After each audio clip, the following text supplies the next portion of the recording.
Bencana alam yang terjadi di Indonesia di awal tahun ini mendapat perhatian dari sejumlah relawan kemanusiaan di setiap daerah di Indonesia.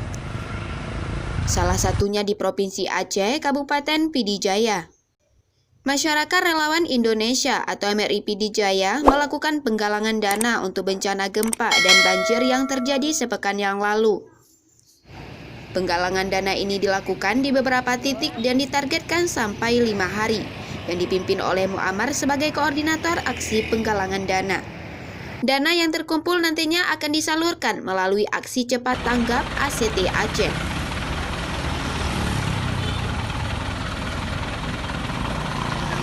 Kami masyarakat Relawan Indonesia atau MRI Pidijaya sedang melakukan aksi penggalangan dana untuk korban bencana gempa dan banjir yang terjadi di beberapa daerah di Indonesia. Dan aksi penggalangan dana ini kami lakukan selama 5 hari. Titik penggalangan dana yang kami lakukan ini ada beberapa titik, di antara lain di Simpang Layang Merdu dan di pasar-pasar di pusat kota sekecamatan Pidijaya. Alhamdulillah sampai hari ini dan hari ini juga merupakan hari kedua, dana sudah terkumpul kurang lebih 4 juta. Nah, dana yang sudah terkumpul nanti akan kami salurkan melalui aksi cepat tanggap Aceh.